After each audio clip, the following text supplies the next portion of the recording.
friends, and welcome back to my channel. Today I am continuing on the Her Story is Our Story series. We've got a new character, new story to dive into. Today we're going to be covering Caroline Bingley from Pride and Prejudice and how I consider her Jane Austen's pick-me. I think Jane Austen writes a couple of these because that woman was so good at observing people in society, like basically a behavioural psychologist in the making.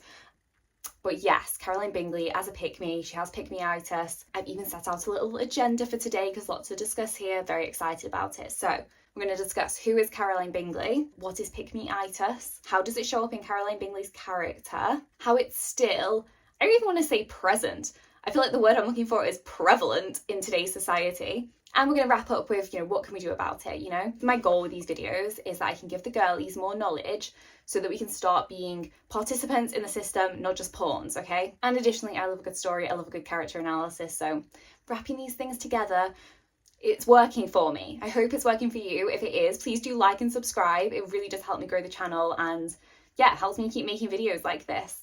So let's get into it. This is Caroline Bingley's story.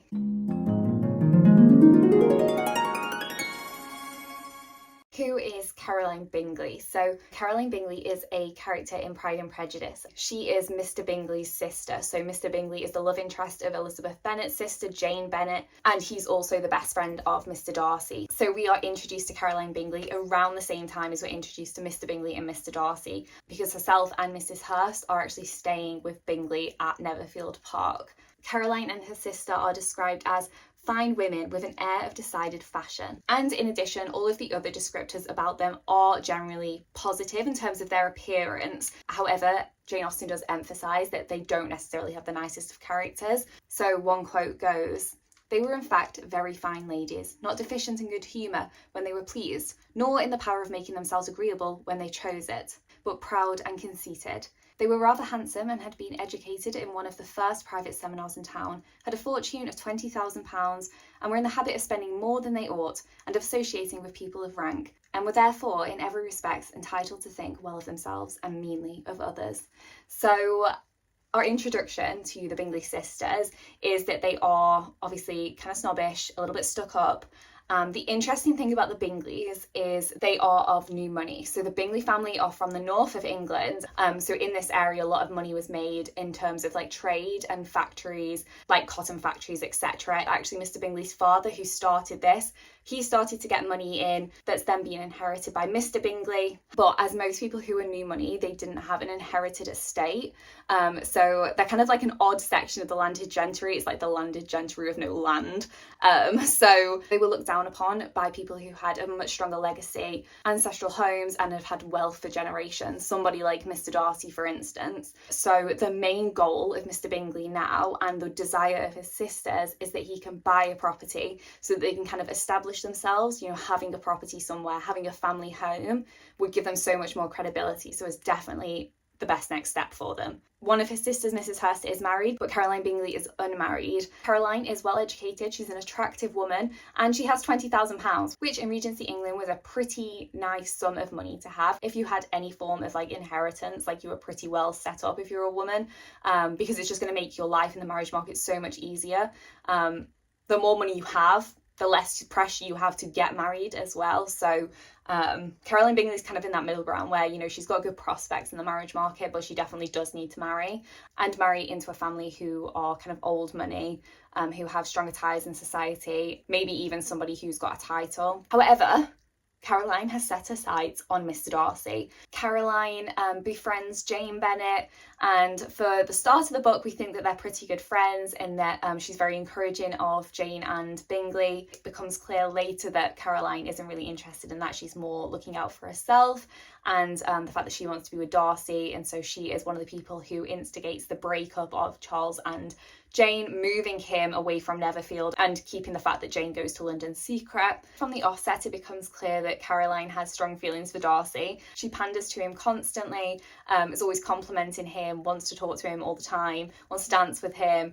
She's kind of just like hovering around. And to be honest with you, Darcy doesn't exactly like disregard her attentions. He's literally just like going along with it. I wouldn't say he's like flirting or encouraging it, but he's definitely not like outwardly rejecting her. Darcy will often say kind of not like negative things about people, and Caroline Bingley, it just eggs her on as well. As the book progresses, Darcy starts to fall in love with Elizabeth. Elizabeth is around more. She is very different to Caroline Bingley, and Caroline Bingley starts to be increasingly jealous of Elizabeth and the fact that Darcy has these feelings for her. So yeah, Caroline becomes more and more unhinged as the book progresses in this kind of desperate attempt to try and secure Darcy's affection, and she's very disappointed that it's not working out that way. So yeah, in terms of any other elements of the plot, she doesn't really do anything that significant, but I do think she's a really interesting character, and that's why I want to discuss her today, and in relation to the fact that she is a pick-me or has pick-me-itis. So what is pick-me-itis? So a pick-me is essentially a woman or a girl who seeks male validation, male approval, male attention, often to the detriment of their own self-concept and also at the expense of other women. So there's a lot of layers to it. I really want to emphasise this isn't me pointing the finger at any women who show the traits of being a pick-me. I feel like it would be so difficult for a woman or a girl to go through life and not have at least a certain period of time where they do fall into these like pick-me traits, where they end up with pick-me-itis, okay? For some women, it can last a lifetime. For other women, it's only a short period. Some women will be in and out of it depending on what's going on in their lives. Like, this is a really hard thing to shake because it's literally enrooted into the way that we are raised by society. I definitely went through a very significant pick-me era when I was a teenager. I think especially when you are a teenager, when you're in high school, this need to fit in often amplifies the feeling of like being a pick-me, or at least feeling like you need male validation, that is how you're going to be accepted and included. And often in that same era, I think that's when women start to unfortunately have bad experiences with other women where they feel betrayed and they don't feel safe having, you know, close female friendships, and so they lean more into what they deem more safe, which is often like male attention, male validation. So I really want to discuss this today because I genuinely feel it makes such a massive difference to society if women can come out of this like pick-me era and shake off the pick-me-itis. It's going to improve your life like tenfold, but it actually also improves the lives of other women as well. It resets the dating world. It encourages better female friendships. Like, there's so many reasons why we're going to be breaking this down. Okay, and there's a list of symptoms of pick-me-itis that we're going to be covering today in relation to Caroline Bingley. So the first one is the need for male validation. The second one is having no hobbies or doesn't spend any time on their hobbies unless it's singled to be appreciated by the man in question or the men in question. So lacks their own inner world, likes to humble other women or support men in humbling other women. I was listening to this great podcast where they talked about how pick-me's are essentially the police of the patriarchy. I think that's very much true, so we're going to get into that. Raging jealousy, lacks close or long-standing women friends, and starting with Caroline Bingley's need for male validation, or more specifically, Mr. Darcy's validation and attention. And I feel like one quote that really just highlights this throughout the whole novel for Miss Bingley is, Miss Bingley was engrossed by Mr. Darcy. And this is so true. Like, all of her attention is on him. Everything that she does, she's thinking about it strategically in relation to how Mr. Darcy will perceive it. Will he communicate with her if she does certain things? Like, her whole world is all related to Mr. Darcy and Mr. Darcy picking her. And she tends to do this as well by overly pandering to him. So one of the scenes where this happens is Caroline Bingley is talking about how rubbish the library is that Mr. Bingley has. Like, he doesn't read much. And Mr. Darcy has this extensive library at Pemberley. So she starts to excessively compliment him on that. She says, "What a delightful library you have at Pemberley, Mr. Darcy." And Darcy says, you know, it should be impressive and extensive because it's generations worth of collecting books. Caroline Bingley is trying to compliment Mr. Darcy in this moment, but actually what she does is really kind of disrespect and undermine her own family, because as I said, the Bingleys are new money, so they've not had this generational wealth. They've not had this time to kind of cultivate these assets that people like the Darcys would have had time to do. And so she's kind of complimenting Darcy, but it's at the expense of her own family. And she often goes on about Pemberley in general, like how it's this incredible estate, how she's saying, you know, that her brother should buy an estate and it should look just like Pemberley. One of the other ways that Caroline tries to seek Darcy's validation and approval is she kind of obsesses over his sister. So everybody knows that Darcy and his sister are really close because their fathers died, and we don't even hear a mention about their mother, I don't think. And he's essentially the sole caretaker of Georgiana. He does have help from Colonel Fitzwilliam, but essentially they're very close because they need to be, because they're basically the only family that they really have. And Caroline Bingley goes on this whole stint. She says, "Is Miss Darcy much grown since the spring?" said Miss Bingley. "Will she be as tall as I am?" Darcy replies with, "I think she will. She is now about Miss Elizabeth Bennet's height, or rather taller." And Caroline continues, "How I long to see her again. I never met with anybody who delighted me so much. Such a countenance, such manners, and so extremely accomplished for her age. Her performance on the pianoforte is exquisite." And so not only does she obviously pander to Darcy and constantly compliment him, but she also goes after his family members as well. And it just becomes very excessive. She later does something similar again, where Darcy's writing a letter to his sister. She says, "I'm afraid you do not like your pen. Let me mend it for you. I mend pens remarkably well." And Darcy replies with, "Thank you, but I always mend my own." So the thing with Caroline is she is constantly hovering, constantly watching Darcy, constantly trying to be of service to him. And I mean, I'm not being funny, but at this point I'd find it kind of suffocating. But also what's interesting is Darcy really doesn't give much back to Caroline. Like then, you know, she's trying to ask if she can mend the pen for him. And he's just like, "Thank you, but I always mend my own." Just like, please go away, please stop. And it doesn't seem like she ever gets the hints that he's putting out there where he basically says that. Or when she asks about his sister and her sister's height, she's like, "Is she as tall as me?" And he's like, "Oh, well, she's basically like Miss Elizabeth Bennet's height." And he always pulls Elizabeth into the conversation or makes her someone of notice in the conversation. And it kind of makes me feel bad for Caroline, because if she's just trying so hard and he is just not interested whatsoever. And she kind of switches her tactics up when it comes to seeking Darcy's validation and approval a little bit later. And this is the turnabout the room scene. So Elizabeth and Caroline, they're sat down. Caroline realises that Mr. Darcy is not paying her any attention, but does keep paying Elizabeth attention. And so she thinks, right, well, I will use Elizabeth as a way that I will then be seen by Darcy as well. So she says to Elizabeth, "Do you want to take a turn about the room with me?" And Elizabeth finds this really surprising because she's like, "You don't like me, why do you want to walk around with me?" But Caroline's like, yeah. And it works. You know, this triggers a whole conversation between her and Darcy and Elizabeth. And I feel like this is really tragic, that she is so consumed in this whole world about getting Darcy's attention that she, as I was saying, often happens, she does it at the expense of other women. So using other women to get attention from men as well, especially if you know they're already getting attention from the man that you are interested in. Oh, it's so twisted. But guys, we're moving on to another symptom. Has no hobbies or doesn't spend time on their hobbies unless they are singled out as being appreciated by the man or men in question. Okay, this is when we're coming on to that book scene. As somebody who loves to read, I find this one really tragic. And also there's a quote that people often take in isolation and post everywhere, like Jane Austen quote, which it is a Jane Austen quote, but when you see it in context, it's kind of funny.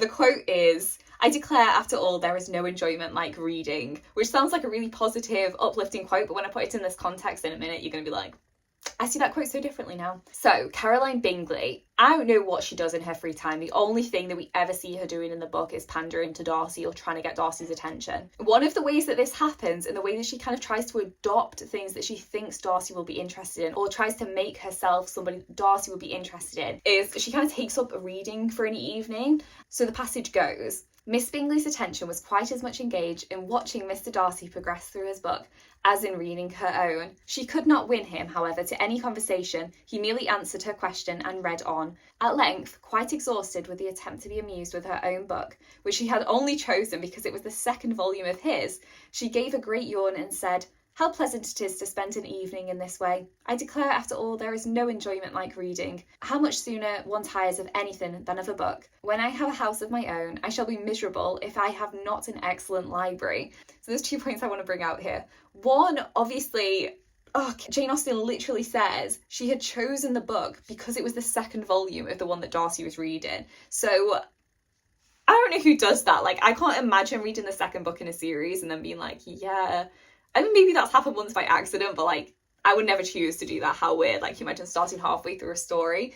And two, she doesn't actually read at all. She basically just sit there like browsing through the book. I think I saw a really funny photo once where somebody did this scene, but like she had the book upside down because like obviously she's not interested in it at all. She's only interested in it because Darcy's doing it and she thinks it's a way to get attention from him. And in addition, the final line that she says, where she says, "When I have a house of my own, I shall be miserable if I have not an excellent library," just makes reference to that other conversation that she'd had with Darcy about how amazing Pemberley Library is and how, you know, she's really disappointed with her brother that he doesn't have an excellent library and she's wasting her time. She could be doing something she enjoys, like playing the piano forte. Liz just said she had no hobbies, but she actually does. She plays the piano. She seems to really enjoy that and she's very good at it. So why is she wasting her time pretending to read when she could just play the piano? But this is the point, right? She doesn't spend the time on the hobbies that she actually enjoys because she doesn't believe that it benefits her in relation to Darcy. And now we're going to move on to the next symptom, her next pick-me-itis symptom. And this is a bit of a dark one, and that is humbling other women or supporting men in humbling women. These men tend to do better when they have a pick-me supporting them. And so, like I said in that podcast that I listened to, they referred to it as pick-me's being the police of the patriarchy. And this is why Darcy and Caroline actually make such a terrible pairing, because for all intents and purposes, both of them are so mean about Elizabeth on so many occasions. Like, until Darcy's feelings grow so much stronger for Elizabeth, and you can't deny that he's obviously like in love with her. Before that point, him and Caroline really mean. They're not very nice together. The target of Caroline's humbling is predominantly Elizabeth Bennett because she sees her as the threat. It's Elizabeth who she's jealous of because Darcy gives Elizabeth so much attention. And then also, I think Caroline finds Elizabeth more of a threat because Elizabeth genuinely doesn't care what Darcy or any of these people really think about her. I think Elizabeth's a really good example of someone who does have some strong self-concept, and she's, you know, really sticks with her hobby. She does what she wants to. She really doesn't care. Like the fact that she walks miles in the mud to see Jane because she enjoys walking anyway. She wants to see her sister. Like, something that I really love about Elizabeth Bennett is she really does break the idea that like women need to perform. And I feel like this is an in-rooted deep thing. Like, to be a woman is to perform to a certain extent. However, there's something really beautiful about Elizabeth Bennett's character. I think sometimes it's taken too far and Elizabeth is actually comes across kind of judgmental and a little bit arrogant. However, I really love that she does have such a strong self-concept and she does do the things that she wants to, behaves in the way that she wants to, and doesn't feel this pressure to kind of perform in front of like the Bingleys, Darcy. She's very much true to herself, and I think this is another thing that really rattles Caroline because Caroline can just not get there. And it's not even that she's like, I want to do that, is envious of it. She can't even understand it because at this point Caroline is so engrossed with this idea of Darcy, getting Darcy's attention, that she has no form of self-concept. But anyway, I'm going on a massive tangent here. First example of Miss Bingley humbling or trying to humble Elizabeth Bennet even though she's not in the room. So this is when Elizabeth is staying at Netherfield Park. When dinner was over, she returned directly to Jane, and Miss Bingley began abusing her as soon as she went out of the room. Her manners were pronounced to be very bad indeed, a mixture of pride and impertinence. She had no conversation, no style, no beauty. Mrs. Hurst thought the same, and she added, "She has nothing, in short, to recommend her, but being an excellent walker. I shall never forget her appearance this morning. She really looked almost wild." "She did indeed, Louisa," this is Caroline. "I could hardly keep my countenance. Very nonsensical to come at all. Why must she be scampering about the country because her sister has a cold? Her hair so untidy, so blousy. Yes, and her petticoat. I hope you saw her petticoat, 6 inches deep in mud, I am absolutely certain. And the gown which she had let down to hide it, not doing its office." I think this is so far. Obviously, this is a combination of Mrs. Hurst and Caroline Bingley discussing. They are, I think, Jane Austen wants to emphasise, kind of one in the same. One is married, one is unmarried, but it doesn't necessarily change their behaviour and their actions. So they really just egg each other on in this moment. And I just think it's so rude. They're even discussing her when she's out of the room in the first place. Like, I really hate that. Like, don't do it, girlies. Especially this mean. Like, she has no conversation, no style, no beauty. I mean, that is harsh and obviously untrue. But then, in true Caroline Bingley fashion, she uses this as a way to draw Darcy into the conversation. She says, "You observed it, Mr. Darcy, I am sure," said Miss Bingley, "and I am inclined to think that you would not wish to see your sister making such an exhibition." And he just says, "Certainly not." Caroline continues, to walk 3 miles or 4 miles or 5 miles or whatever it is, above her ankles in dirt and alone, quite alone. What could she mean by it? It seems to me to show an abominable sort of conceited independence, a most country town indifference to decorum. I'm afraid, Mr. Darcy, observed Miss Bingley in a half whisper, that this adventure has rather affected your admiration of her fine eyes. So she has this like side word to Darcy, like, oh, I bet you don't find her attractive anymore.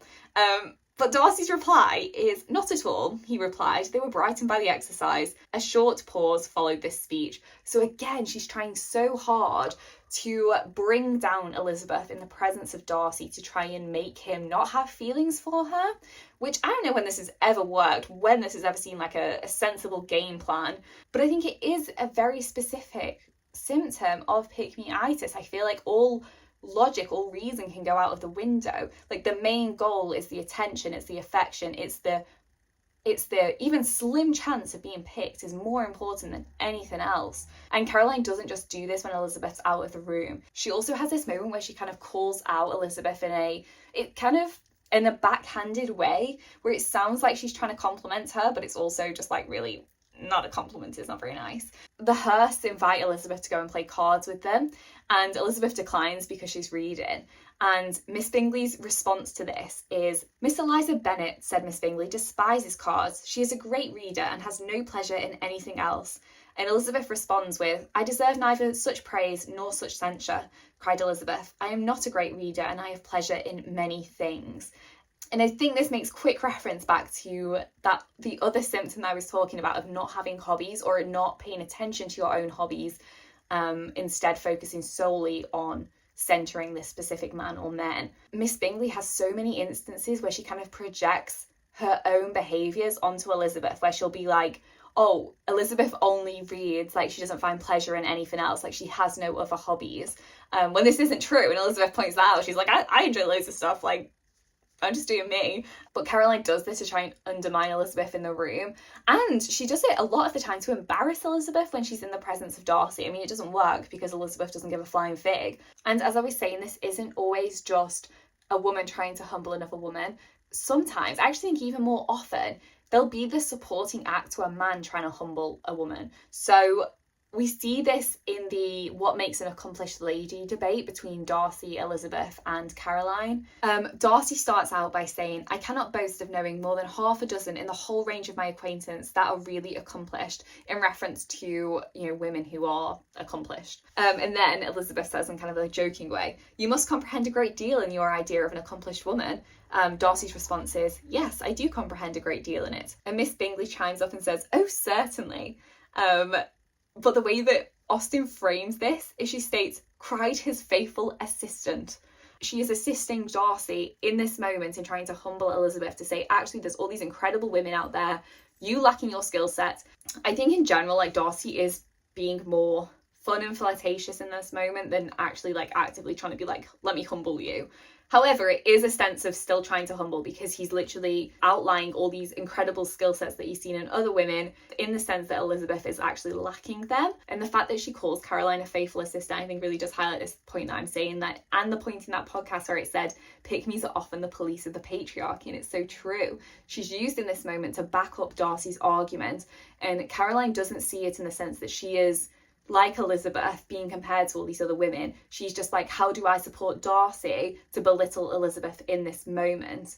And Caroline continues, no one can be really esteemed accomplished who does not greatly surpass what is usually met with. This is Caroline Bingley, by the way. A woman must have a thorough knowledge of music, singing, drawing, dancing, and the modern languages to deserve the word. And besides all this, she must possess a certain something in her air, a manner of walking, the tone of her voice, her address, her expressions, or the word would be but half deserved. The biggest issue with pick-me-itis and the fact that it's so prevalent in society is it actually affects all women. So women who aren't even partaking in being pick-me's or suffering from pick-me-itis anymore. Because pick-me's will often uphold these really high standards for women or point out women who are maybe falling below them or not fitting the mould that men are expecting of them. This is like referring to men who like to humble women anyway. So I mean, not sure I want to fit their mould anyway. But it has that trickle effect that it creates this pressure on women to perform, to be seen a certain way. I mean, my goodness, she needs to have a knowledge of music, singing, drawing, dancing, and the modern languages, and that's not enough. Like, she also needs to possess a certain something in her air and manner of walking. Like, these are just ridiculous standards that are just totally unrealistic for anyone, and this is the point that Elizabeth tries to make. And I think in this moment, Caroline's taken it so far that even Darcy's just like, actually, that kind of sounds ridiculous, but I'm just going to add a bit of a joke into it. He says, all this she must possess, added Darcy, and to all this she must yet add something more substantial, and the improvement of her mind by extensive reading. And so he tries to bring Elizabeth back in. He tries to be like, oh, but like, you're a good catch too. But Elizabeth has had enough, because she's like, what a ridiculous list of requests that the two of these are sprouting. And she turns around and she says, I am no longer surprised at you knowing only 6 accomplished women. I rather wonder at you knowing any. And Darcy's reply is, are you so severe upon your own sex as to doubt the possibility of it? Elizabeth says, I never saw such a woman. I never saw such capacity, taste, application, and elegance that you describe united. And this is so true. Like, in this moment, Darcy tries to turn around and be like, you're offending women in general by not accepting that this unicorn woman exists. But what Elizabeth is saying is, what a ridiculous notion that any woman would be able to uphold all of these things. And I really love the change in the adaptation where it says something like, she would certainly be a fearsome thing to behold. And it's true, because she's totally unrealistic. This is a made-up fantasy woman. There would not be a woman who would tick all of these boxes, and if they did, she would have no inner life. And this is the point with Caroline Bingley as well. The way that she builds herself in relation to Darcy makes her have basically no inner life of her own. She's trying to fit this mould that she thinks he would want. And in turn with that, she's then policing it upon other women. And so the cycle continues. She's making her own life harder and the lives of other women. It's totally, there is no winning in what she's doing here, in her pick-me-itis. Like, there is no winning. And again, Caroline misses the point of this entirely, because when Elizabeth leaves the room, she says, Elizabeth Bennett, said Miss Bingley, when the door was closed on her, is one of those young ladies who seek to recommend themselves to the other sex by undervaluing their own. And with many men, I dare say it succeeds. But in my opinion, it is a plattery device, a very mean art, undoubtedly, replied Darcy, to whom this remark was chiefly addressed. There is a meanness in all the arts which ladies sometimes condescend to employ for captivation. Whatever bears affinity to cunning is despicable. Miss Bingley was not so entirely satisfied with this reply as to continue the subject. And this is because in this moment, Darcy also calls her out. Caroline's comment says less about Elizabeth and more about her, for all the reasons that I said before. In the way that she does this, actually polices other women, holds expectations, high expectations on other women that are totally unachievable, and on herself. I feel like Darcy calls out that in the pursuit of his attention, she is undermining the other women around. He doesn't outwardly reject Caroline because he benefits from the attention that he gets from her. It boosts his ego. He has a support. He has a, faithful assistant in these moments that he wants to put an argument across to somebody who is very intelligent, very witty, who does come back at him, as Elizabeth does. So he benefits from having Caroline there to kind of back him up. But alas, guys, we are not finished. We have more to get through. We are moving on to the next symptom. I feel like I should have had like the slides up, like I was going to say like Chris Whitty, who's doing like the COVID announcements. Next slide, please.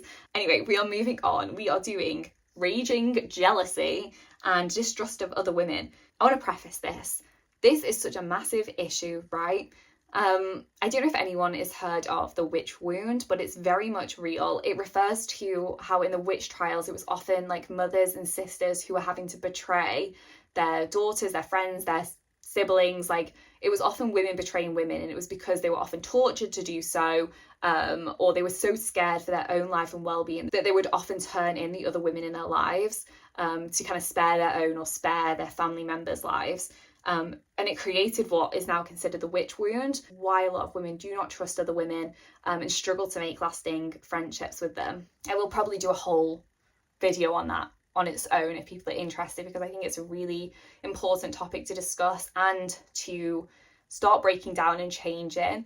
And like, I totally get it. Like, when women say, I don't like to be friends with women, like, I struggle to make friends, I struggle to keep friends, like, I don't trust women. I understand all of these comments. I'm really lucky that I have, honestly, like, such amazing women friends in my life, and it's changed my life cultivating those friendships. But equally, like, I've had my fair share of betrayals by women, and I'd say only now in my life have I started to really avoid people that have bad energy, like women who I think aren't going to be very good friends. I feel like a lot of people talk about how painful it is to be like betrayed by a man, or like being heartbroken by a man. But my God, I don't think anything hurts as bad as finding out you've been betrayed by a close female friend. I just think that hits different, and it leaves a lasting scar. I mean, Christ, I still have nightmares about one of my like female friends, like when I was younger, how I perceived that she betrayed me, literally gives me nightmares. So I do get that women really struggle to move past this. It's such a massive issue. And I think, unfortunately, it's this pick-me propaganda that kind of makes this cycle go. You know, would you befriend somebody like Caroline Bingley? Absolutely not, because I know that she pushed me in front of a bus if it meant that she could get Mr. Darcy. And I think this is often the problem as well. I think often this betrayal comes from the centering of men, or centering of a specific man. This is why we need to stop the pick-me propaganda. It's why we need to cure pick-me-itis, because the lasting effects that it has on other women is massive. It's massive. It only affects us. Like, I'm trying to think of ways in which pick-me-itis affects men. It doesn't. Like, it actually just benefits them. It genuinely does. But it doesn't benefit women at all. It doesn't benefit the pick-me, because the pick-me is not picked, and it doesn't benefit the other women around them either. And in general, it doesn't benefit the dating pool. We can get into that at some point too. I really have like 10,000 videos that I'm going to need to create after this video, because I have so many thoughts, but I hope you're still with me. We're going on to rage and jealousy and distrust of other women. Let's do this. So one of the scenes where Caroline really shows her green monsters early on, I think, it says, Miss Bingley saw or suspected enough to be jealous. She often tried to provoke Darcy into disliking her guest by talking of the supposed marriage and planning his happiness in such an alliance. In terms of happiness, she's talking sarcastically. So she will like bring up the fact that Mrs. Bennett is Elizabeth's mum and how chaotic she is, and you know that she'd always be turning up to Pemberley and doing this or that.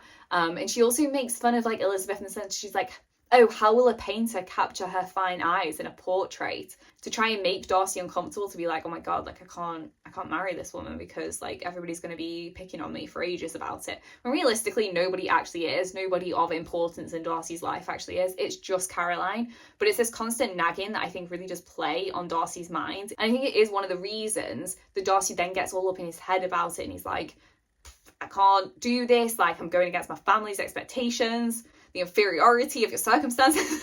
Like, you know what I mean? Like, that whole speech, I think, is a reflection of these insecurities that he has. And Caroline knows that, and she's prodding on them.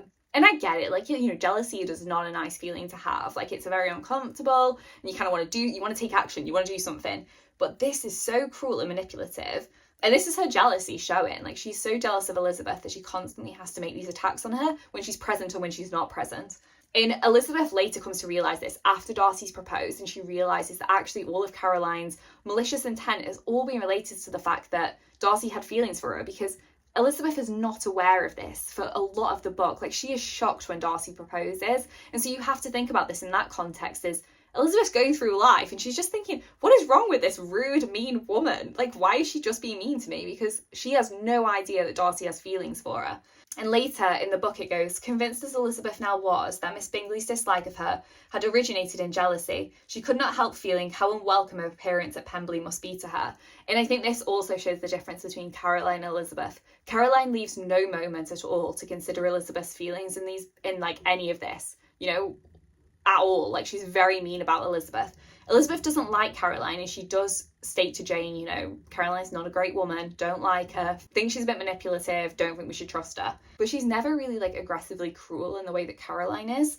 And this shows her empathy as well. The fact that she thinks about Caroline's feelings in this moment when she's going to show up to Pemberley, knowing that Darcy wants her, and Caroline's got all this rage and jealousy because Caroline wants Darcy, like this crazy love triangle that they're in. This shows Elizabeth's empathy and shows how Caroline, so consumed in pick-me-itis, is lacking empathy, which is massive. And I would also consider totally unnatural. I don't believe that Caroline is naturally a really not very nice person. I genuinely think it's the blinders that she has on with pick-me-itis.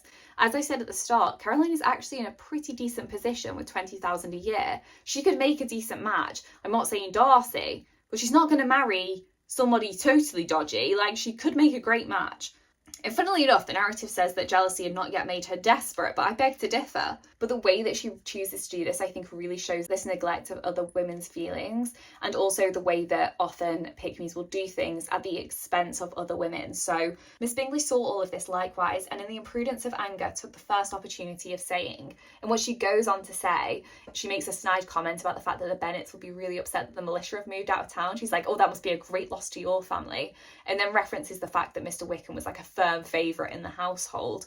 But in this moment, she not only embarrasses Elizabeth, but she also embarrasses Georgiana and Darcy, because Georgiana nearly eloped with Wickham. So like, the Wickham name is not mentioned in the Darcy household. Feel like this was in the memo, this was in the invite. Like, you don't talk about Wickham. She doesn't even think her comments through anymore. She's just like, what can I say to try and help my case here? What can I say to make him notice me? And then when she's gone, she says, how very ill Miss Eliza Bennett looks this morning, Mr. Darcy. Louisa and I were agreeing that we should not have known her again. I'm pretty sure Darcy just doesn't reply for a little bit, and then she goes, for my own part, she carries on, I must confess that I never could see any beauty in her face. Her face is too thin, her complexion has no brilliance, and her features are not at all handsome. Her nose wants character, there is nothing marked in its lines, her teeth are tolerable.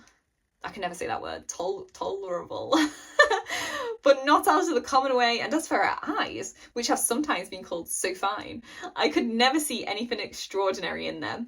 And in her air altogether there is a self-sufficiency without fashion, which is intolerable. Oh my god, again, intolerable. I can't do that word. You know what I'm trying to say. This nasty monologue where she's totally degrading Elizabeth. And again, she has this emphasis on appearance. And I think this is really important because I'm not going to say this is a good thing at all, but a lot of the time, women are considered in terms of their appearance, right? Like, it is seen as like a currency for women, right? Pretty privilege is a real thing. And the fact that she constantly attacks Elizabeth's appearance, I think, is significant. What she's trying to say is, on appearance, like, if you just see Elizabeth, like, she's nothing special. And I love Jane Austen's reference on this after she had this whole monologue. She said, persuaded as Miss Bingley was that Darcy admired Elizabeth, this was not the best method of recommending herself, but angry people are not always wise, and in seeing him at last, she somewhat nettled. She had all the success she expected. AKA, no success. He was just like, I don't care, I'm in love with Elizabeth. Like, it doesn't matter what you say to me, it's bouncing off me. But alas, like in true Caroline Bingley fashion, this does not stop her. And later she goes on to laugh about the fact that Mr. Darcy used to be like really mean. She's like, I particularly recollect your saying one night after they had been dining at Netherfield, she a beauty, I should as soon call her mother a wit. But afterwards she seemed to improve on you, and I believe you thought her rather pretty at one time. Yes, replied Darcy, who could contain himself no longer. So this is the breaking point for Darcy, right? Because this is the woman he loves, and he's like, I'm going to stand up for her. I'm sick of whatever you're doing. And he says, but that was only when I first saw her, for it has been many months since that I've considered her as one of the handsomest women of my acquaintance. He then went away, and Miss Bingley was left to all the satisfaction of having forced him to say what gave no one any pain but herself. Like, in the end, she only hurt herself. Elizabeth never cared what she said about her, and it never impacted Darcy's feelings. Darcy continued to fall in love with Elizabeth. So all of this, everything that she's done, all of this rage, all of this jealousy, all of this berating Elizabeth and spending all of her time not playing the pianoforte, just obsessing over Darcy, it got her nowhere. In the end, she only hurt herself. And I think that is the true tragedy of being a pick-me. Okay, we're not done, we have more. And I think this is an important one because I think this also highlights the real disadvantages of pick-me-itis and something that I think is really tragic, and that is lacking close and long-standing women friends.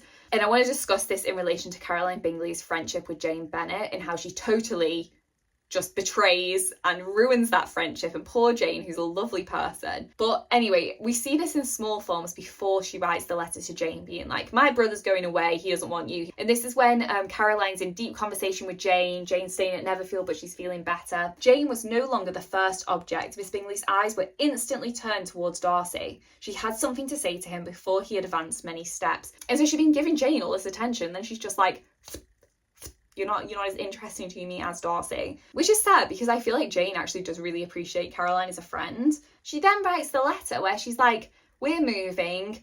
Pretty sure my brother wasn't that interested in you anyway. I really do think Georgiana Darcy has her equal of, like, what does she say? Beauty, elegance and accomplishments, which I'm sure she does. Like, I'm not saying she doesn't, but really cruel when she's saying this to Jane, who has very strong feelings for her brother.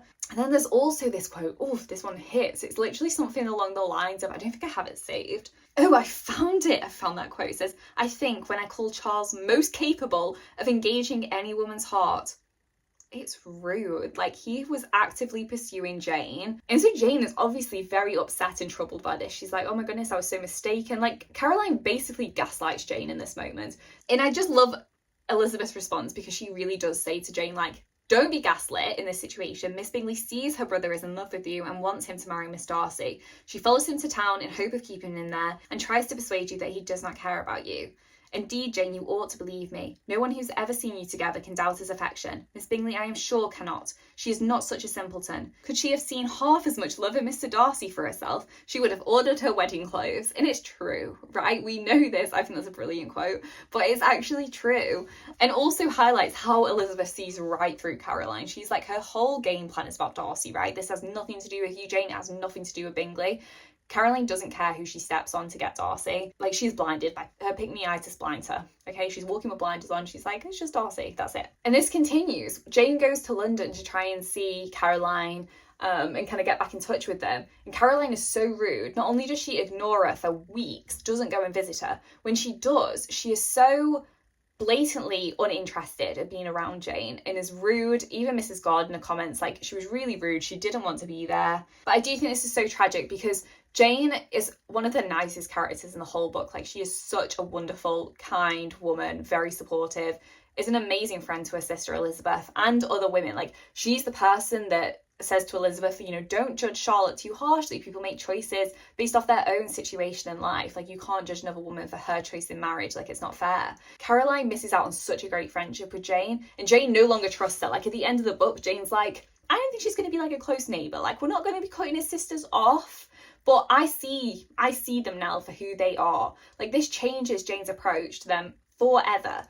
This betrayal, the way that she behaves, it constantly ruins the potential of a friendship for the rest of her life, a potential friendship with her sister-in-law. So this is massive, right? These are the massive impacts that it can have. And, like, I'm not saying it's like, this is it, you're like pooped if you're a pick-me and you've like ruined all your friendships forever. Like, no. Like I said, like, I had my own pick-me era, and I probably did things to friends that I'm now like, oh gosh, like, why did I do that? Like, such a terrible, like, mistake. But I think if you learn and grow and you change and you spend that time to cultivate the female friendships that you actually have, like, it honestly can change your life. And I'm literally just like, poor Caroline. Who does she have by the end of it? She has her sister, but her sister's married, like, and her sister's just as mean. Like, there's no growth for Caroline in this book. Like, her story's kind of tragic. But that brings us to the end of our little pick-me-itis journey with Caroline Bingley. And in the end, what do we find? So Caroline is not chosen by Darcy. She is, quote, deeply mortified by Darcy's marriage to Elizabeth.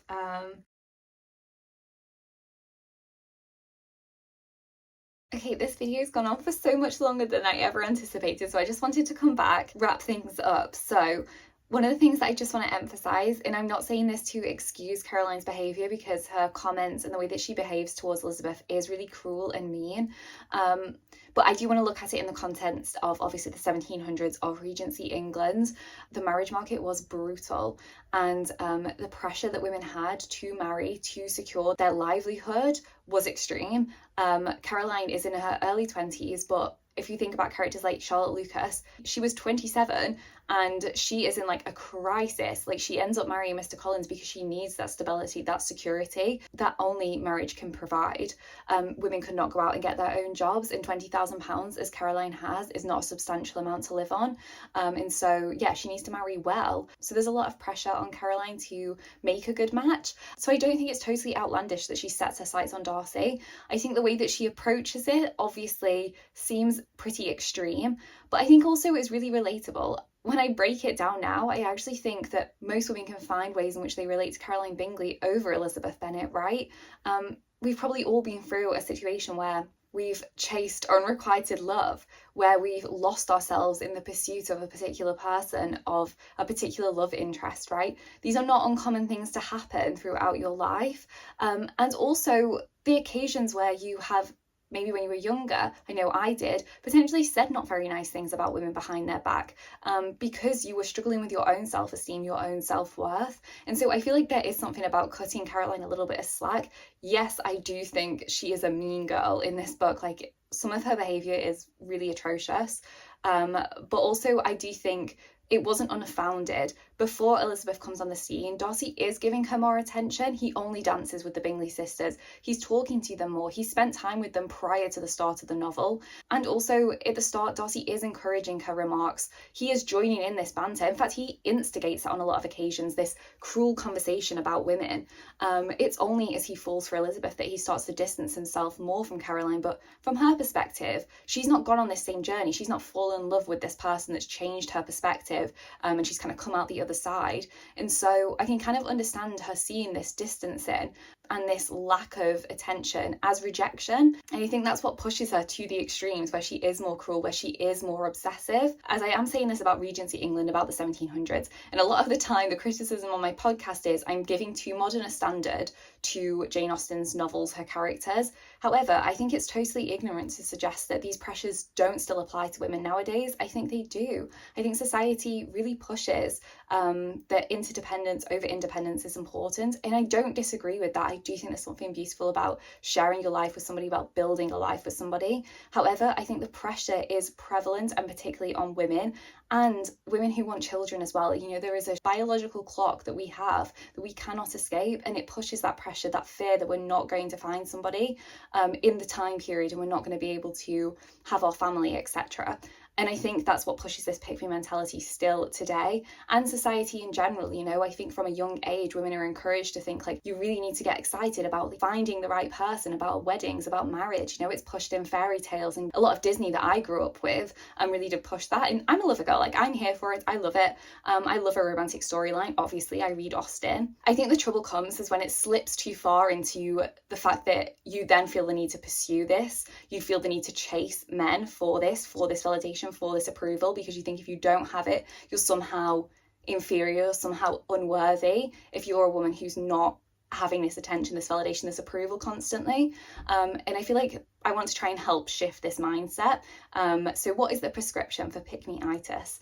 I think the first thing is radical self-love. And oh my goodness, I think this takes years to get good at. I'm still on my journey with this, and I've been doing it throughout my whole 20s. You really need to prioritize your own journey, your own dreams, your own goals, and not get swept up in what maybe a love interest wants, what a man wants, or just as a hypothetical, what you think men want. You need to focus on your own journey. So this can be, you know, focus on your health, your well-being, your career, your financial literacy. All of this is really, really important to build your own self-confidence, to build your own self-esteem. As I was saying, the difference between Caroline and Elizabeth is Elizabeth has really got great foundations when it comes to her self-worth and her self-concept. She doesn't sway on what brings her joy. Like, she is like, this is my life, this is who I am, I'm not changing for anyone. I think you have to get to the point that you can validate and love yourself enough that you don't want to change for somebody else. And linking on to that, I also think it's really important to have hobbies and interests that are your own. Okay, oh my goodness, I have so many hobbies. I love a hobby. I wish I had more time for my hobbies. I love to read. I also have my podcast. I like to make these videos. I like gardening. I really like to paint things. I'm really bad at it, like painting pumpkins, painting little candle holders and stuff. Like, I'm not great at painting, really not, but I just really enjoy it, so I just do it in my spare time. I play tennis. The great thing about hobbies is it enriches your own life. It gives you your own inner world, your own interests, and also means you have interesting things to talk about with people. And it also gives you the opportunity to meet people who have like-minded hobbies and interests as you do. Like, I've made so many friends through my hobbies. Like, the point being, I don't think you'll ever regret investing in your own interests, your own hobbies. And if you are single, like, this is a great way to meet people who share similar interests to you. The issue with Caroline is she tries to adopt Darcy's hobbies even though she doesn't herself enjoy them. And I feel like this is so common, right? This is so easy to do, that you partake in hobbies because you're like, well, he likes that, so if I do it, then he will like me, when this really isn't the case. Just do the hobbies that you yourself are interested in. You'll find people who also like those things and you can do them together. There's no point forcing yourself into a mold that doesn't fit you. Okay, the next one is nurturing your women friendships. This is definitely the one that I would say has pretty much changed my life. The past, I'd say, 18 months now, like I've really put the time and energy to cultivate them, and to nurture them and to focus on them. And honestly, it has changed my life. It's changed my self-worth because I have these women celebrating and supporting me. It's also incredible because you have this shared lived experience that you can relate to other women. And from that, you can learn from each other, you can grow, you can celebrate each other's successes. This is not something that you can replicate in your relationship with a man, or like with friendships with a man. This is really unique to women friendships, and I think they're essential because it helps to heal the witch wound that I was talking about, this fear that women are going to betray you, that we're constantly in competition with each other. If we can do this in like our smaller friendship groups, I feel like it has a trickle effect across society, where we become more trusting of women and we encourage women to trust us, and I feel like it does just gradually help heal this wound as well. Like focusing on your own self-worth, your own hobbies, all of this draws the right women to you. I know a lot of women say, like, I really struggle to find good women friends, like I don't know where to look for them. I think if you focus on your own self-worth and you do these hobbies that you are genuinely interested in, these women will be drawn to you anyway, and you'll often find that women who don't have your best interests at heart will just slip away. That's definitely been my experience, and if you cultivate and nurture your women friendships, like this can be for life. Like my best friend, like I've known her since I was 6, and we've seen each other through so many stages, and I'm so proud of her because like she's grown so much and she's such a wonderful woman, and I think she deserves the world, and she feels the same way about me. Oh my gosh, like just burst out crying. But the point is that sets such a high standard for dating as well, because I'm literally like, I know what it's like to be truly loved, celebrated and supported. I'm not going to settle for anything less than that in a partner. Okay, the next one is avoiding harmful, competitive or just cruel comments about other women. You need to remember that like tearing down other women is basically a form of self-harm. Now, I want to just emphasize that I'm not talking about the conversations you have in your close inner women's circles. I think often like gossip is considered like this really terrible thing, blah blah blah, but I actually don't think it necessarily is. I actually think it's a way to protect and empower women if we can share this information between us, but it's in a safe and confined space, like it's not going beyond us. I think it becomes damaging when you're constantly saying negative things about women behind their back or to them, just totally belittling them, because what you do is you enroot this fear without even realizing it that other women are going to do that to you, and it perpetuates the cycle of this witch wound where you think that women can't be trusted, that they're going to betray you. If you yourself partake in the cycle, you're going to assume everyone else is as well, that all these other women are, and also you do encourage other women to do it as well. Like if you're talking about them, they're going to be talking about you, and it just creates this really negative atmosphere, which I think we can totally avoid if we just don't do it. And I think it's so important not to criticize or belittle other women in front of men. It doesn't make you more attractive to them, but also you could be making another woman more vulnerable if you're like, I don't know, airing her dirty laundry to a man. And also, you know, if you've been entrusted with information, like it's best to keep it to yourself or in your close, secure, safe women's circle. Okay, we don't need to be sharing all of this info, all these secrets to men. Like they don't need to know it. We can keep it between ourselves, and then we create these stronger bonds, you know.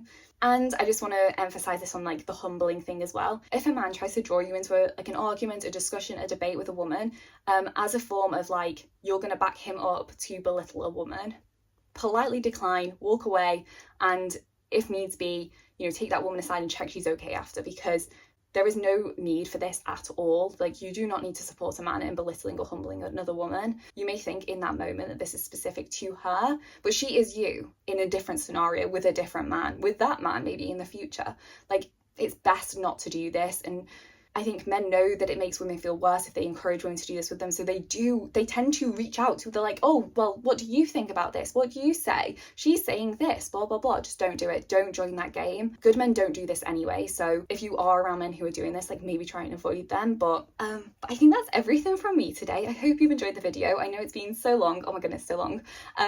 But yes, and I will continue this series, I think, because I'm really enjoying it. And yeah, that is everything from me today. I will see you in another video. You were so good that whole time. You were so good. You could be an added point. How to cure pickme-itis. Get a dog. Get a dog. Get a dog. You cute baby. And the proof of that is the fact that I can make a video on this talking about Jane Austen writing about pick-me's back in the 1970s. 1970s? Jesus. That would be wild. The 1790s. Can you imagine? But there were pick-me's in the 1970s as well.